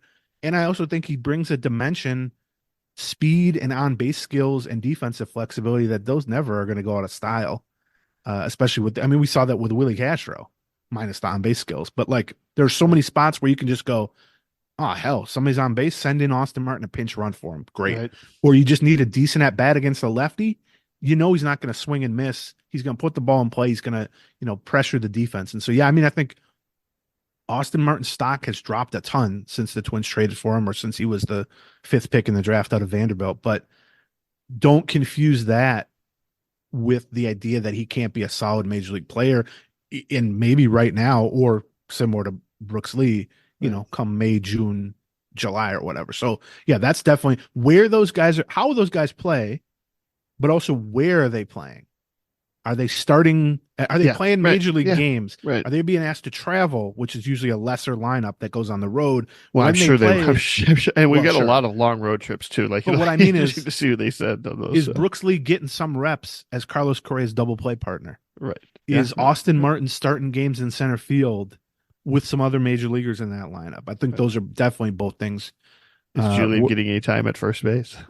Yeah, I mean, I think of like watching Julian's defense is important because I always mention Corey Koski as the last guy, which is ironic because he wears number 47 for Koski Right. because Yeah. they're both Right. Canadian. Yeah, right. That's right. Late blooming, Right. non-traditional path to baseball. It's an interesting comp. Corey Koski was a butcher at third base when he came up, to the point that I remember Tom Kelly like said as much and started playing him at DH and left field. Right. And then you fast forward 5 years, and Corey Koski, I think, was a Gold Glove caliber third baseman. I agree. Like Eric Chavez used to win the Gold Gloves then, and Sure. Beltre maybe, but or might not have been Beltre at that point. But anyway, he was certainly, Chavez. yeah. Koski worked his ass off and showed such steady improvement that at the end he was one of the Twins' best defensive players. Like he was really good at third, and I don't know that Julian can get to that level at second base. Just from a tool standpoint, I think some of it's lacking a little bit. But from this year, last year at this time to now, or to the guy we saw in October and September for the Twins, vast improvement defensively at second base. I mean, just substantial. And that might be the hardest improvement to go to, oh my God, are we really playing that guy bad? To, yeah, he's fine. Yeah, right. Those are the big steps. The Right. small step is, can we refine this? Can we refine that to get you from he's fine to all right, he's good there. Yeah, right. And I think if he gets to that point, then you got some interesting decisions. But I think the odds of him being better than Brooks Lee long term defensively at second base are pretty low, just in terms of skill sets. And so I have no problem with that. I'll sign up for 10 years of Lewis at third, Correa at short, Brooks Lee at second, and Eddie Julian at first. Sure. Give me that for 5 more years, and I would be happy. That could be one of the best offensive and defensive infields in the American League. You have a switch hitter, a lefty hitter, and 2 right-handed hitters. You got 3 former shortstops.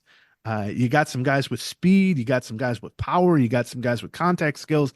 I mean, that quartet, if that's your infield, from the middle of this season on, depending on what happens with Brooks Lee, I think that would be the strength of a team on which you can build for a long time. I'll tell you, of the three rookies that really broke through in the lineup, though, my last one, again, a lot of these questions, I feel like I'm not really going to get an answer in spring training. You're just going to kind of get some hints as to what's going on, right? Or what the thought process is. Or, well, frankly, we'll be asking Rocco some of these questions just straight up, so maybe we get some answers that way too, or at least what the plan is. But of the 3, guys that really had breakthrough years, the one I'm most nervous about is Wallner. Wallner had the least time in the majors. He, had a hot start and then, faded a little bit. He didn't have a great postseason. It's clear that, that the league was making some adjustments to him, and it's not clear that he had an answer for some of the adjustments they were making. So I'm going to be interested to see. The first thing I want to see is, and I'm not sure I'll get a taste of this in spring training or not, because everybody's just kind of working on their own stuff a lot of the time. I'm going to be interested to see how they pitch him. If they try to get him early on last year, the pitching was, they were trying to beat him by throwing high in the zone and having him chase high fastballs. And it looked like he made an adjustment to their adjustment and really handled that. And then by the time the postseason goes, no, we're going to feed you a bunch of stuff low and away. It was just all breaking stuff. You've adjusted your vision, so you're going to be looking lower in the zone. Okay, we're going to give you some stuff lower in the zone, but it's not going to be on the plate. It's going to be a slider away. And let's see if you can make the adjustment now to not swing at that. So I'll be interested to see. Again, I'm not sure that's something that's going to be answered in spring training.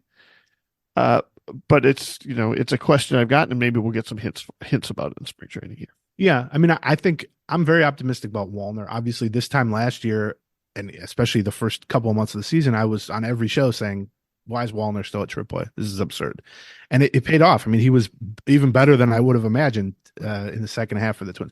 I mean, he can hit. The guy's got massive power. And while he does strike out a lot, his approach at the plate is pretty sound. Like he's not a guy who just chases bad pitches, and he does swing and miss, but he draws walks. Again, massive power, and I think the defense doesn't look pretty, but I think it's less bad than it looks, and I think the arm plays certainly if he ends up in right field long term, but as a left fielder for now, I don't know that I want him playing against lefties at this point, which is why we keep talking about bringing in a right-handed hitter, Right. or maybe someone like Austin Martin being a platoon partner for him. I think that would be the best short term and long term, probably. And yeah, there are adjustments that need to be made. I think, he's just not as good of he's older and less upside filled than Lewis, certainly, and probably based on what now we've seen from Julian. And so, yeah, that would lead to him having the most skepticism around him. But I do think if he were just the one good rookie last year, there'd be a lot more maybe excitement or faith in him. Yeah. Where now he's been overshadowed a little bit by the other two. Yeah, that's fine. I'm not saying that's like going to wreck him, but I do think having talked to him when he was a guest at the Meltdown, he took the demotions. I mean, the guy who got on base 10 straight times, and then they sent his ass to AAA after the game. Yes, right. And I would have. You would not want to read my texts after that if I were Matt Wallner. Let's put it that way. Maybe he was like that too. Right. But he said and did all the right things, and he went and he crushed at AAA. And then when the door opened for him again, he kicked it down and stayed. And so I do hope that from a mental standpoint or just a comfort level, the idea that job is yours if you take it. Like, unless you just have a brutal spring, and maybe even if you do have a brutal spring, you're going to be the opening day left fielder. Right. Like, it's a different scenario than last year. You're going to get a longer leash. You're going to get a runway to show what you can do. So, yeah, I mean, I think that's a big question too. And the fact that there are 3 of these dudes who are great as rookies, and we're sitting here talking about how good they can be as sophomores and what questions they have to answer.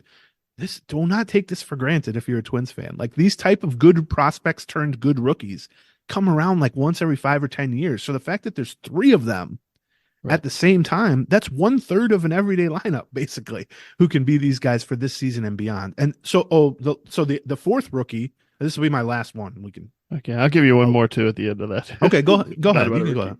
Hey, no, go. I mean, while we're talking about the outfield, I just thought, I've seen Max Kepler here. Haven't seen him a lot, but he was here. Is he ugly now? I showed up, or is he still really good looking? No, it turns out he's still pretty good looking. Damn. It's a tale of 2 seasons for Max, and we've seen a little bit of that before. Sort of the hot and coldness of him. It seemed like at the end of last season or midway through last season, he made an adjustment such that he was going to just start, not trying to hit the ball everywhere. He was just going to hit the snot out of the ball on a regular basis. He's going to work on it, right?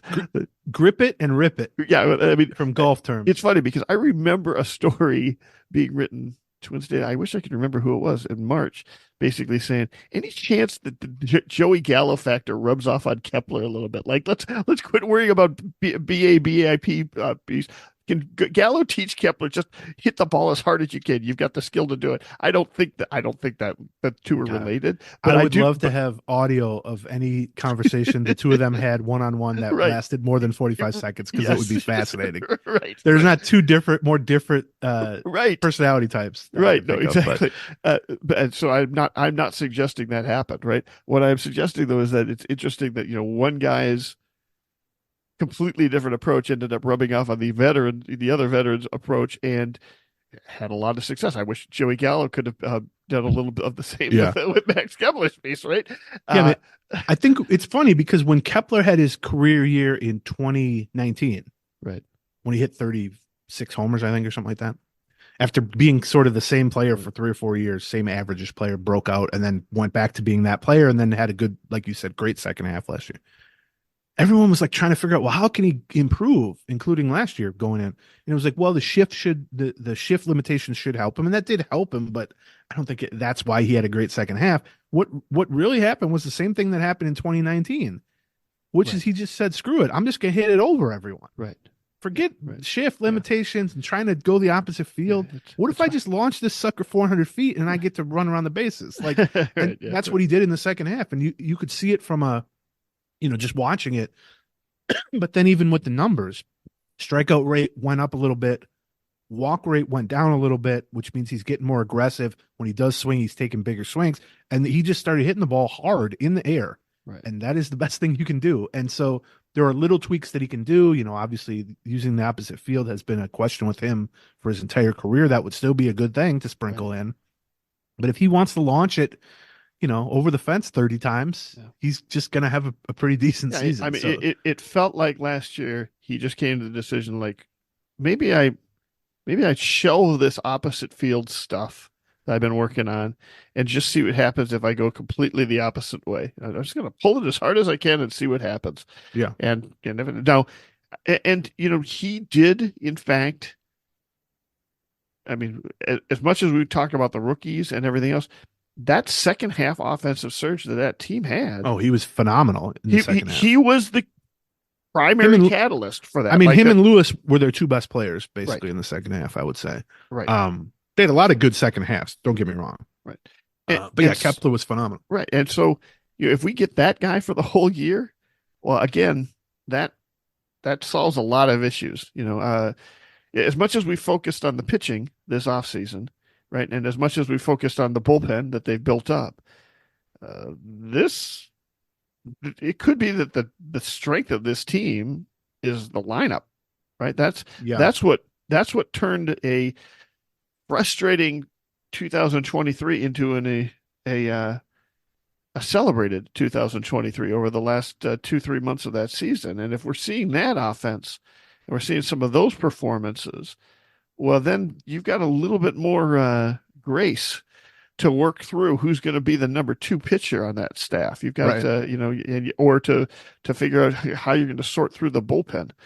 You might not need to use the high leverage guys quite as much as you thought you were going to in a lot of those. Yeah, situations. I mean, think of how many games last year in the first half the pitching staff gave up 1 run, 2 runs. It's the 7th inning, and it's a 2-2 game, and it's like, my God, like what? Give them 4 runs, and this is a win. And in the second half, they had the second best lineup in the American League. Only the Astros were more productive in the second half, and all those guys are back. I mean, Michael Taylor's gone, but you can certainly argue over if post All-Star break, it was the offense that for sure. The as much as we look back on the whole year and say, boy, was that a great pitching staff, and that pitching absolutely carried that team. That's true over the whole season.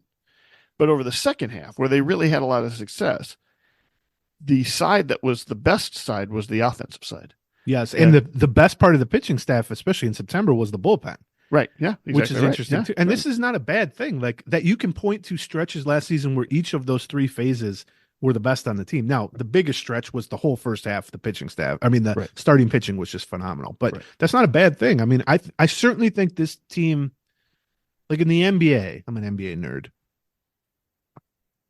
Basically, if you want to win a championship, and this has been the struggle that the Wolves have been trying to figure out offensively, if you want to win a championship, you got to be top 10 in offense and top 10 in defense, basically. Or you got to be so good at one. Right. That you can be like number 1 in defense and you're 15th in offense, or number 1 in offense and but really, if you look back at almost any championship team or even any finals contender, they're like in the top 10 for both. And I honestly, it's not as true in baseball because a run is a run in baseball or whatever. But I think this very realistically has a chance to be a top 5 hitting group and a top 5 pitching group in the American League. Yeah. And maybe even in MLB if we're being sort of optimistic. But I think it's one of the better bullpens or the deeper, bullpens in the American League. I think the starting rotation, if Lopez is legit again, will absolutely be one of the top 5 in the American League. And I think, like we said, we have 3 months of evidence where the lineup with all these young guys was one of the best in baseball. And that's with no Buxton and a pretty limited Correa. Which, by the way, does not get them off the hook for not going out and getting a reliable postseason starter this season because they were cutting payroll. I'm not afraid.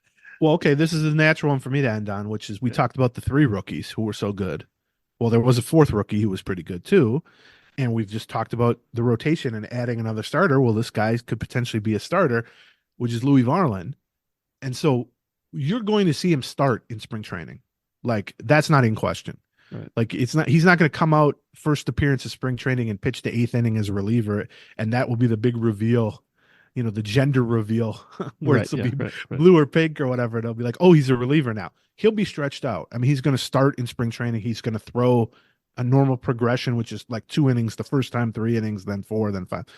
The goal is to have him prepared to be a starter because you can then turn him into a reliever once that takes place if needed. A lot easier than prepping him as a reliever and then saying, oh no, we need you to be a starter. That takes weeks.